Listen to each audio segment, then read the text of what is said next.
They say the smallest choices can change the shape of your entire life. But I didn't know mine was coming until it was already in motion. I wasn't looking for a turning point that Tuesday morning. I was just trying to survive another day. If you've ever believed that a single act of kindness can ripple outward in ways you can't predict, then hit that like button and subscribe, because what I'm about to tell you is proof that it's true.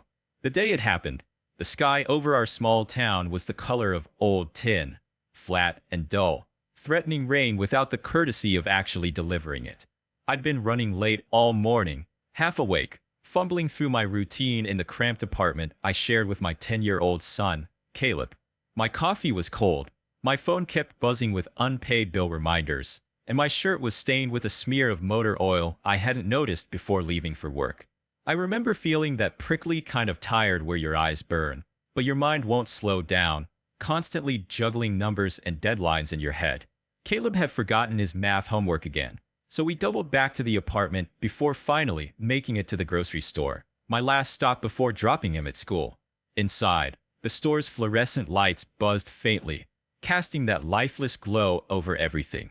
I moved mechanically through the aisles, tossing bread, milk, and a few cans of soup into my basket, calculating every item's cost in my head because my budget had no room for mistakes.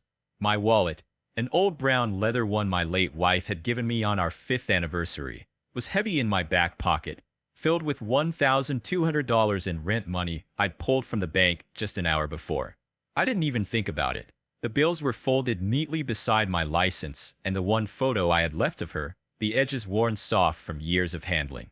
It wasn't until hours later, after I'd clocked in at the auto shop and was knee-deep in replacing a customer's brake pads, that I realized something was wrong.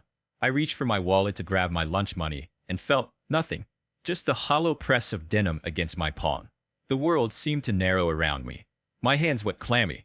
I searched my jacket pockets, my workbench, the break room. Nothing.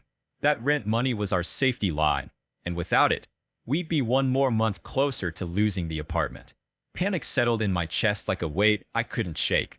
I retraced every step in my mind, and the grocery store parking lot kept flashing in my thoughts like a warning light. But by the time I could leave work to check, the lot was empty, rain now slicking the pavement in reflective pools. My wallet was gone. I spent the night pacing the apartment while Caleb slept, my mind a relentless loop of what now? What now? The next morning, a knock on the door pulled me from my thoughts. I opened it to find a young woman standing there, soaked from the drizzle, clutching something in her hands. She was maybe late 20s, hair pulled into a messy bun, her coat threadbare and too thin for the weather. She hesitated before speaking, her voice low, almost apologetic. "Are you Michael Hayes?" I nodded, my stomach tight. Without another word, she held out my wallet. It looked exactly as I'd last seen it, scuffed corners, the faint smell of leather and motor oil. I opened it right there in the doorway, not knowing what to expect. Every bill was still there. My license, my photo, everything. "I found it in the grocery store parking lot," she said quickly, as if she needed to get the words out before changing her mind. I almost didn't bring it back.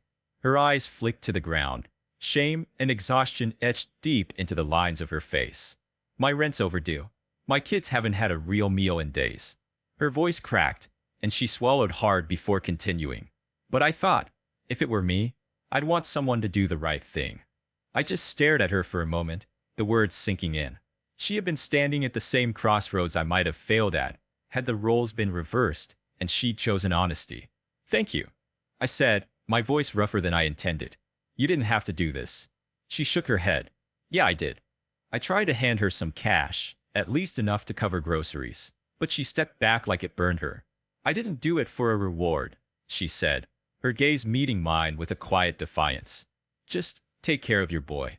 I watched her walk away down the hall, her shoulders squared against the cold, disappearing around the corner before I could even ask her name.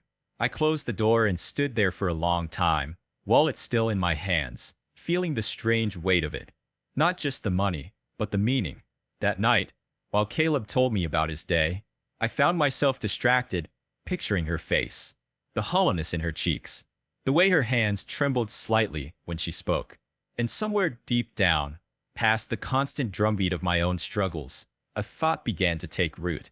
Maybe I couldn't pay her back in the exact way she'd helped me, but I could do something. I didn't know what that something would be yet. All I knew was that people like her didn't cross her path by accident, and if I let the moment pass, I'd regret it for the rest of my life. I didn't see her again for nearly a week, but she stayed in my mind like a song I couldn't shake, threading through my thoughts while I worked, while I cooked dinner, even while I tried to sleep. Her face would surface every time I pulled my wallet out, and with it came that gnawing sense of unfinished business. On the seventh day, I spotted her again, not in the grocery store, but at the small diner a block from the auto shop, her hair tied back in the same messy bun, wearing a faded uniform that had seen better years. She was carrying 3 plates at once, weaving between crowded tables with the precision of someone who had learned to ignore exhaustion. I almost didn't approach her. There was a stubbornness in her posture that said she didn't want to be pitted, but before I could lose my nerve, she glanced up and saw me.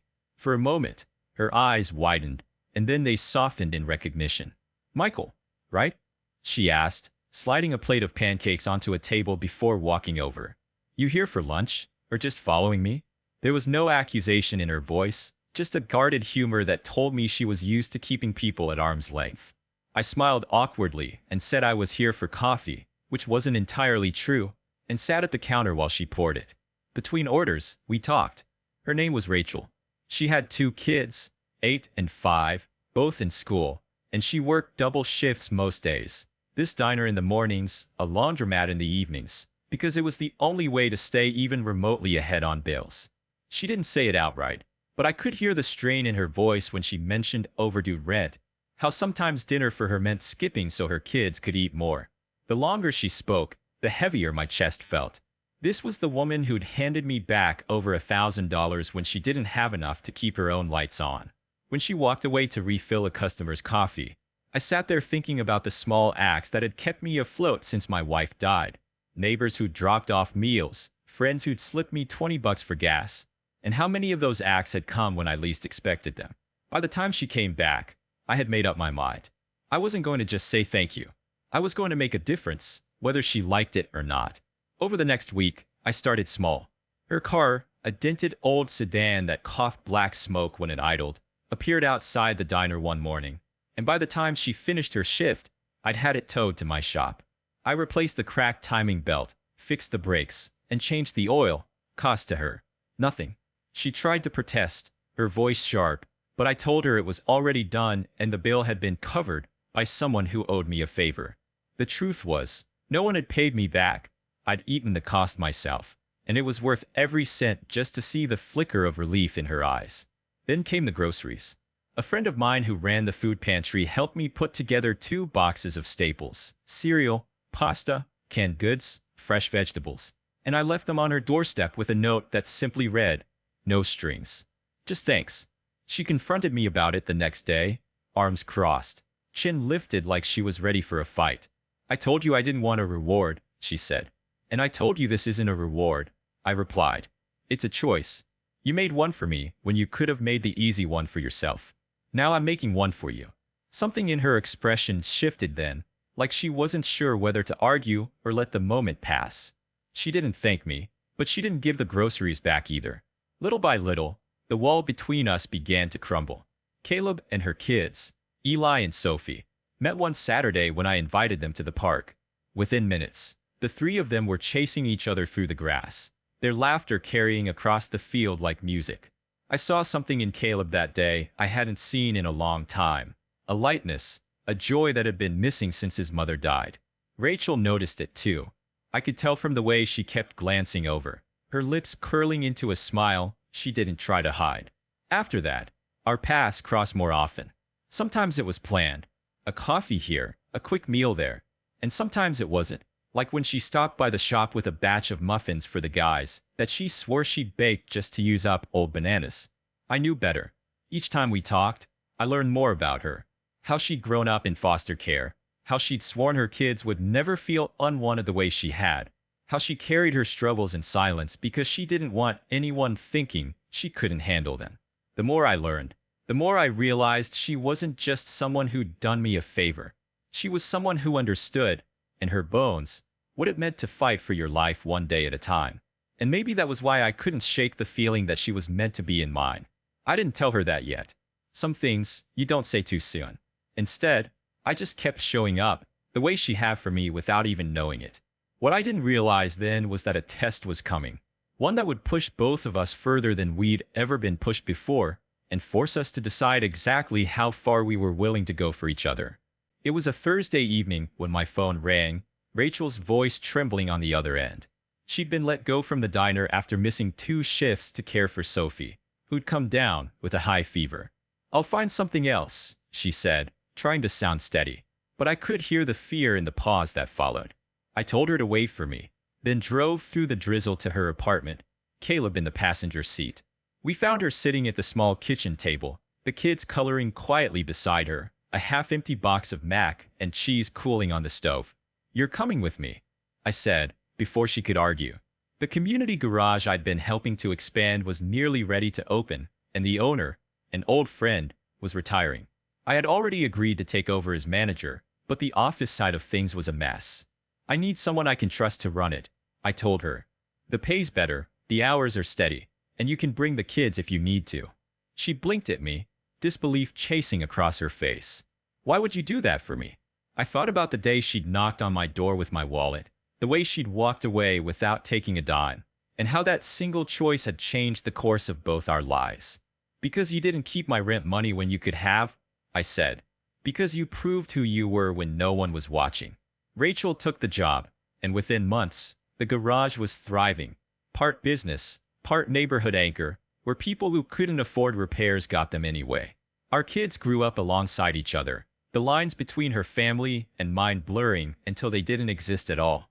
One summer afternoon, while the 4 of us sat in the backyard, Rachel handed me my wallet. Same worn leather, same faint smell of oil. Inside was a folded scrap of paper. "You gave us more than a future," it read in her looping handwriting. "You gave us a place to belong." I closed the wallet, looked at her across the table, and realized the truth. I thought I was repaying a debt, but somewhere along the way, we'd simply started building a life together.